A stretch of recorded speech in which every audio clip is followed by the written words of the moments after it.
महाराष्ट्र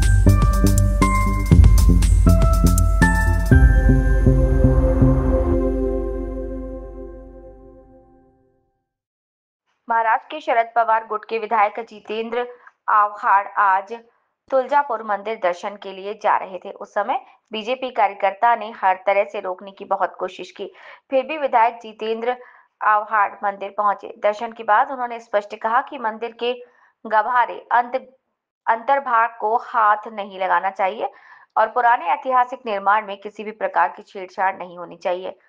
आव्हाड ने मंदिर की ऐतिहासिक व धार्मिक महत्ता का उल्लेख करते हुए कहा कि इस धरोहर को मूल स्वरूप में सुरक्षित रखना सभी की जिम्मेदारी है। उन्होंने चेतावनी भी दी, अगर पुराने निर्माण को नुकसान पहुंचाने या बदलने की कोशिश की गई तो इसका कड़ा विरोध किया जाएगा। ये बयान तुलजापुर के स्थानीय नागरिकों और श्रद्धालुओं के बीच चर्चा का विषय बना हुआ है। याला तडे गेले कसे? तुम्ही आतमध्ये शिलांवरती ते ड्रिलिंग मशीन वापरतात, हलणार नाही। आणि एक एक काय सांगतात त्या म्हणे त्या कळसाचं वजन त्या दगडांवरती पडतंय आणि म्हणून दगड हे होत चालले। एक एक दगडी भिंत मी माहिती घेतली तर 4.5 फुटाची, 4.5 फूट। म्हणजे ज्यांनी कोणी हे मंदिर बांधलं ते जे वास्तुशास्त्रज्ञ असतील, जे आर्किटेक्ट असतील, तेव्हाचे स्ट्रक्चरल इंजिनियर असतील, त्यांनी किती अक्कल हुशारीने बांधलं की वरचा कळस आणि खालचा तिचा आधार म्हणजे त्याचा भार ज्याच्या होईल ते मजबूत करून ठेवलंय। त्याला हलण्याचं कुठलं हलूच शकत नाही। तिरुपती मंदिर इतकं जुनं गेलंय का कोण रिपेअर करायला? उद्या म्हणतील पंढरपुराचा विठोबाचं मंदिर खचलं आहे, विठ्ठलाला हलवा, पांडुरंगाला हलवा, यांचा काय भरोसा?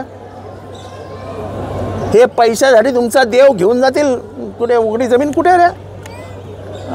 नंदुरबारमध्ये। चला नंदुरबारला घेऊन जाऊया। अहो त्याचं काय ऐतिहासिक संदर्भ आहे, त्याचं काय धार्मिक सत्य आहे। कोणतरी कुठला तरी पुजारी येतो, तलवारीची पूजा करतो, म्हणे मी शक्ती उतरवली आहे सगळी, ती शक्ती मी तलवारीत आणली आहे, ती तलवार मग उचलून देवळातनं बाहेर नेतो आणि कुठे ते भलत्याच ठिकाणी ठेवतो। सर ही अंधश्रद्धा आहे का? ही अंधश्रद्धा आहे का? नाही, भक्तांचा जीव आहे ना त्याच्यात, भक्तांचा जीव आहे ना। आजपर्यंत देवळाच्या आतमध्ये कोणालाही विचारा, मी बोलतोय म्हणून माझ्यावर विश्वास ठेवू नका, आजपर्यंत कधीतरी ह्या मंदिरात भोपे पुजारी सोडून म्हणजे इथले जे पारंपरिक शिवाजी महाराजांच्या काळात म्हणजे ऐतिहासिक काळापासून जे पुजारी आहेत यांना सोडून दुसऱ्यांनी पूजा केली होती का? मग हे का तुम्ही चेंज करताय? ही परंपरा का बदलवताय? म्हणजे शिवाजी महाराजांच्या काळात पूजा केलेल्यांचे कुटुंब आजही इथे पूजा करतायत। कोण आहे याच्या पाठीमागे? आपण सगळं पाहणी केली, जे कोणी असतील त्यांनी इथनं काढता पाय घ्यावा। ती देवी साक्षात देवी आहे, ती त्या देवीच्या आशीर्वादाने रयतेचं राज्य स्थापन केलंय। त्या देवीचा आशीर्वाद घेऊन इथे विहीर बांधली गेली आहे, अहिल्याबाई होळकरांनी बांधली आहे। इथे जे ते गोमातेच्या तोंडातनं पाणी येतं। आता ही आख्यायिका का अंधश्रद्धा आहे मला माहीत नाही। गायमुख तीर्थ त्यांचं म्हणणं की आत्तापर्यंत थोडंसं पाणी यायचं, कधीतरी नळात नाही यायचं, पण जेव्हापासनं मंदिराला हात लागला आहे तेव्हापासनं 24 तास त्या मुखातनं पाणी येतं आहे। मला ह्याच्या संबंधी काही बोलायचं नाही, पण लोकांच्या श्रद्धेला हात लावणं। माझी कमीत कमी 200 वेळा या मंदिराला भेट झाली आहे। मी काही कोणाला सांगून येत नाही, मी कधी येताना कोणालाही कळवत नाही। माझे काही ओळखीचे पुजारी आहेत त्यांना कळवतो, माझा काय जो काही माझा धर्म आहे त्याप्रमाणे मी माझं करतो आणि मी निघून जातो। आता इथे थांबाव जरा, इथे गोंधळ घालण्याचा एक मंडप होता। आता गोंधळ ही बहुजनांमधली परंपरा आहे, लग्न आल्यानंतर गोंधळ घालणं ही आपल्या बहुजन समाजाची परंपरा आहे। तो मंडपच तोडून टाकला। आता इथल्या पायऱ्यांच्या वरती जे बांधकाम आहे ते शिवाजी महाराजांनी केलेलं बांधकाम आहे। हे सगळं बांधकाम आहे 17व्या शतकात। इथे एक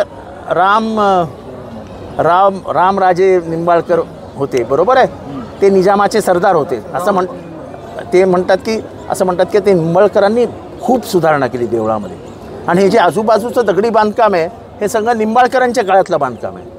आता हे 17व्या शतकातलं बांधकाम आहे, ते तोडून टाकणार पूर्ण। म्हणजे आर्किओलॉजिकल काय आपल्या हातात घेतलं की काय नाही। म्हणजे पैशाचा किती लालच हो. तुम्हाला काय सुधारणा करायची करा, पण ज्याचा ऐतिहासिक संदर्भ आहे, ज्याच्या मागे त्या प्रत्येक दगडाने शिवाजी महाराजांना आईसमोर झुकताना बघितलंय ना, त्या प्रत्येक दगड साक्षीदार आहे ना शिवरायांचा. तो शिवरायांचा साक्षीदार असलेला दगड उचलून फेकून द्यायचा. ती देवी ह्यांना उचलून फेकून देईल. ह्यांना पाप घेऊ नका, हे पाप आहे. आम्ही पुरोगामी आहोत, पण आम्ही निरश्वरवादी नाही. इथले अर्धे अधिक पुजारी मला ओळखतात की मी येतो, माझं जे काय ते काम करतो आणि निघून जातो.